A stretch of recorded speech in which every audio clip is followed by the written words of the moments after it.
نحمده ونصلي ونسلم على رسوله الكريم اما بعد فاعوذ بالله من الشيطان الرجيم بسم الله الرحمن الرحيم يعتذرون إليكم إذا رجعتم إليهم قل لا تعتذروا لن نؤمن لكم قد نبأنا الله من أخباركم۔ 10ویں پارے کے آخر میں ان منافقین کا ذکر تھا جو جہاد میں نہ جانے کے لیے ہیلے اور بہانے تلاش کرتے تھے۔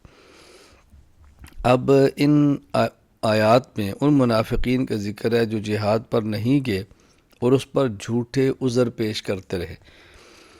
رسول اکرم صلی اللہ علیہ وسلم کو اللہ تعالیٰ نے 3 باتیں فرمائی۔ نمبر 1، آپ ان سے کہو کہ جھوٹے عذر پیش نہ کرو، اللہ تعالیٰ نے ہمیں تمہارے حالات اور واقعات بتا دیے ہیں۔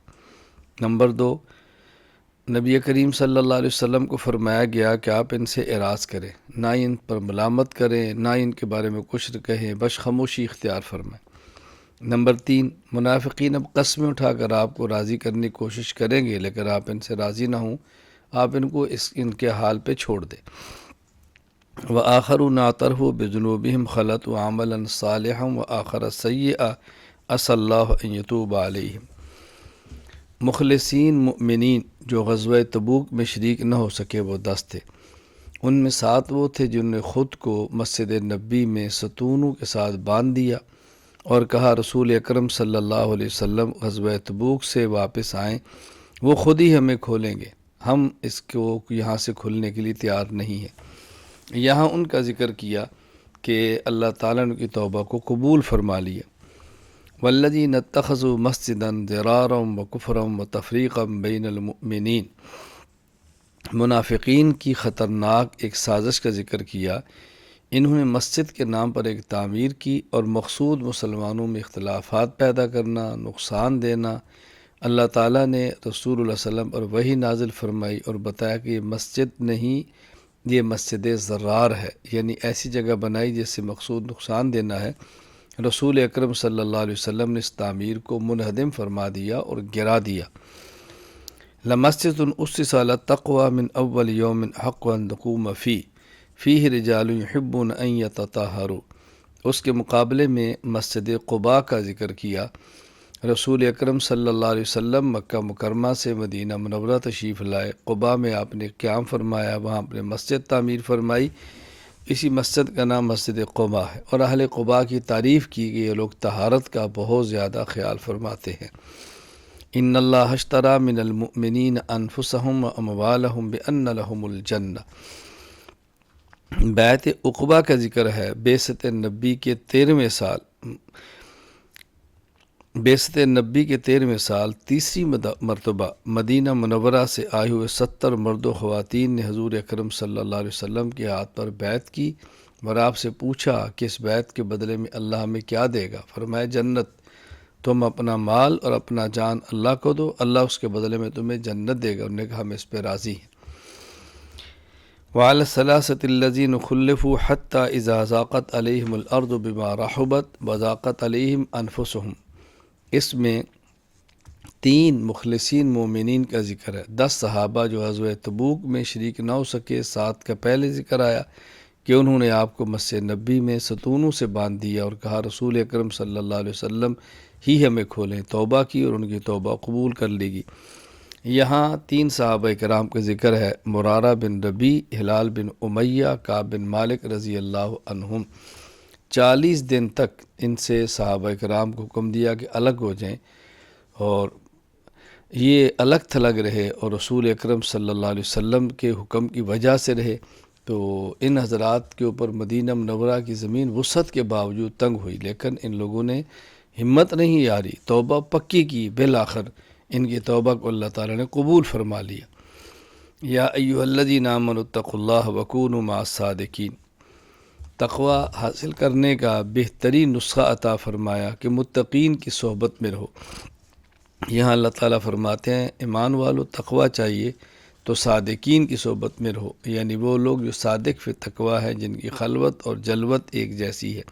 یہ نہیں کہ خلوت میں گناہ کرتے ہیں، جلوت میں پارسا بنتے ہیں۔ سب سے آسان نسخہ متقی بننے کا متقین اور صادقین فی التقوی کی صحبت میں رہنا ہے۔ لقد جاءکم رسول من انفسکم عزیز علیہ ما عنتم حریص علیکم بالمؤمنین رؤوف الرحیم۔ حضور اکرم صلی اللہ علیہ وسلم کی شفقت کو بیان فرمایا کہ آپ بطور خاص ایمان والوں پر بہت زیادہ حریص ہیں، اور مومنین کی تکلیف سے رسول اکرم صلی اللہ علیہ وسلم کو بہت زیادہ تکلیف ہوتی ہے۔ نبی پاک صلی اللہ علیہ وسلم انسان ہیں، بشر ہیں، عظیم ہیں، اور آپ کے لیے بہت زیادہ فکر مند ہیں۔ فَإِن تَوَلُّوا قُلْ حَسْبِيَ اللَّهُ لَا إِلَٰهَ إِلَّا هُوَ عَلَيْهِ تَوَكَّلْتُ وَهُوَ رَبُّ الْعَرْشِ الْعَظِيمِ۔ رسول اکرم صلی اللہ علیہ وسلم کو تسلی دی ہے کہ آپ ان کی باتوں سے پریشان نہ ہوں، آپ اللہ تعالیٰ کے حوالے معاملات کو کریں، دعوت آپ کے ذمے ہے، سمجھانا آپ کے ذمے ہے، باقی اللہ پر بھروسہ کر کے آپ ان کو چھوڑیں۔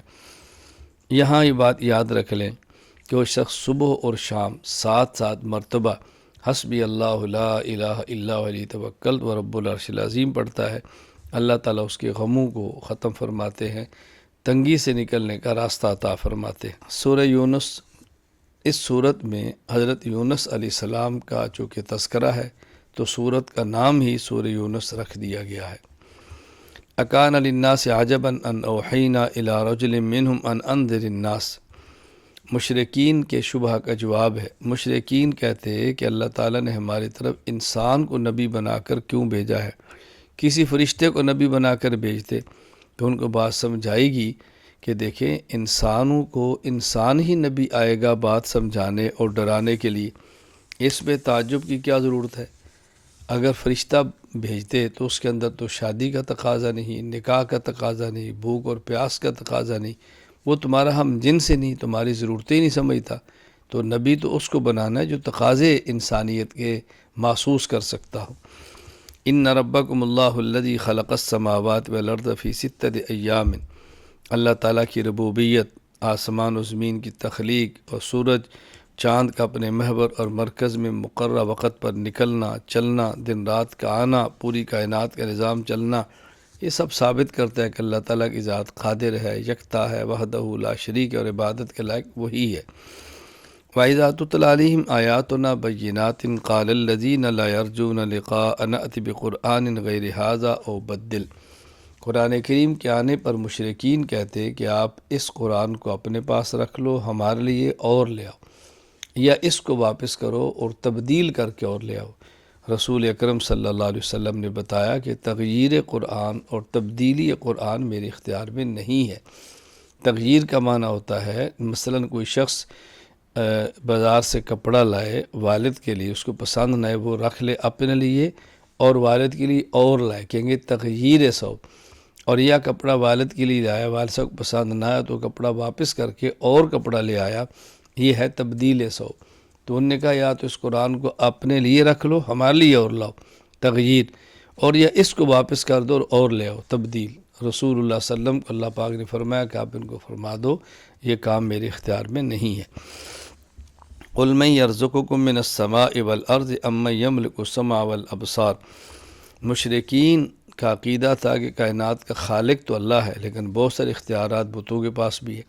ان کو یہ بات سمجھائے گی کہ جب رزق بھی اللہ دیتے ہیں، آنکھ اور کان کے مالک بھی اللہ ہیں، آسمان و زمین میں تدبیر کرنے والے بھی اللہ ہیں، زندہ کو مردہ، زندہ میں سے مردہ، مردہ میں سے زندہ پیدا کرنے والے بھی اللہ ہیں، تو پھر عبادت کے لائق وہی اللہ ہے، یہ بتوں کے لیے اختیارات ثابت نہ کرو۔ قُلْ فَأْتُوا بِسُورَةٍ مِّثْلِهِ وَادْعُوا مَنِ اسْتَطَعْتُم مِّن دُونِ اللَّهِ إِن كُنتُمْ صَادِقِينَ۔ مشرکین کہتے ہیں کہ یہ قرآن تو ایسا ہے کہ ہم بھی اس کو لا سکتے ہیں، اپنی طرف سے تم بنا کر لائے ہو، یہ اللہ کا کلام نہیں۔ اللہ تعالیٰ نے بتایا کہ اگر اللہ کا کلام نہیں ہے تو اس جیسی تم کوئی صورت لے آؤ، الف لام میم 3 حروف پر مشتمل آیت ہے، اس جیسی تم کو آیت لے آؤ، کوئی صورت لے آؤ، تمہارے اختیار میں نہیں ہے۔ تو یہاں ایک صورت کا مطالبہ کیا گیا ہے۔ قرآن کریم نے پہلے مطالبہ کیا قرآن جیسا قرآن لاؤ، پھر مطالبہ تھا 10 صورتیں لاؤ، پھر مطالبہ تھا کہ ایک صورت لے آؤ، ایک بھی نہیں لا سکے، یہ قرآن کریم کے معجز ہونے کی دلیل ہے۔ وَيَقُولُونَ مَتَىٰ هَٰذَا الْوَعْدُ إِن كُنتُمْ صَادِقِينَ۔ مشرکین کو جب عیدات اللہ کا خوف اور ڈر سنایا جاتا تو وہ کہتے ہیں کہ عذاب کیوں نہیں آ رہا؟ فرمایا کہ کہ دیکھو نفع اور نقصان کا مالک میں نہیں ہوں، میرے اختیار میں میری اپنی ذات کو نقصان یا نفع دینا نہیں، تو میں تمہارے لیے اللہ تعالیٰ کے مقرر وعدے سے پہلے کیسے عذاب یا کوئی چیز لا سکتا ہوں؟ میں نفع اور ضرر کسی کو نہیں دے سکتا، وہی ہوگا جو اللہ تعالیٰ چاہیں گے۔ وما تکون فی شأن وما تتلو منہ من قرآن ولا تعملون من عمل الا كنا علیکم شہودا اذ تفیضون فیہ۔ مشرکین کہتے ہیں کہ جب آپ کہتے ہیں کہ دوبارہ انسان اٹھے گا، انسان ہڈیاں مل گئیں، گوشت پر مٹی کے اندر مل گیا، تو اللہ کیسے پتہ چلے گا فلاں ذرہ فلاں بندے کا ہے، کیسے اٹھائیں گے؟ تو ان کو بتایا گیا کہ اللہ کا علم بہت وسیع ہے، اللہ کے علم میں ہے کون سے ذرے سے انسان بنا ہے، انسان کے ذرات کہاں کہاں بکھرے ہیں، اللہ کا وسیع علم ہے، کوئی چیز اللہ کے علم سے غائب نہیں۔ اللہ جس نے موت دی ہے وہ اسی انسان کے ذرات کو جمع کر کے قیامت کے دن پھر اپنے سامنے کھڑا فرما دیں گے۔ وَاتْلُ عَلَيْهِمْ نَبَأَ نوح، مشرکین اور کفار کے اعتراضات تھے۔ اب امم سابقہ کے حالات بیان کیے، پہلے نوح علیہ السلام کا قصہ بیان فرمایا، ان کو ماننے والے کامیاب ہو گئے، انکار کرنے والے ناکام ہو گئے۔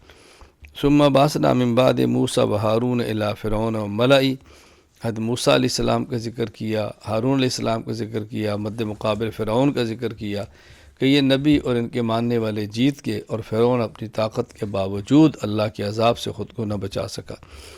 فلولا كانت قریۃ آمنت فنفعها ایمانها الا قوم یونس، یہاں ایک اصول بتایا گیا کہ جب بھی کوئی بستی والے موت کے آنے سے پہلے عذاب آنے سے پہلے توبہ کریں، اللہ تعالیٰ توبہ قبول فرما لیتے۔ عام طور پر بستی والے توبہ نہیں کرتے، توبہ قبول نہیں ہوتی۔ یونس علیہ السلام کی قوم نے عذاب کے آنے سے پہلے توبہ کی تو اللہ نے ان کی توبہ کو قبول فرما لیا۔ لہٰذا اگر اللہ کے عذاب سے بچنا ہے تو عذاب کے آنے سے پہلے توبہ کرو۔ قل یا ایھا الناس قد جاءکم الحق من ربکم، رسول اکرم صلی اللہ علیہ وسلم کو اللہ تعالیٰ فرما رہے کہ تم ان کو بات سمجھاؤ، حق بھی آ گیا اور ہدایت کا راستہ اپنانے والا دکھانے والا تمہارے پاس آ گیا۔ اب جو شخص حق کو اختیار کرے گا نجات پائے گا، جو گمراہی کو اختیار کرے گا وہ ضلال اور تباہ و برباد ہو جائے گا۔ وبال گمراہی کا اسی شخص پر ہے جس نے گمراہی اختیار کی، ہدایت کا فائدہ اسی کو ہے جس نے ہدایت اختیار کی۔ اللہ تعالیٰ میں ہدایت عطا فرمائے اور گمراہی سے محفوظ رکھے۔ وآخر دعوانا ان الحمد للہ رب العالمین۔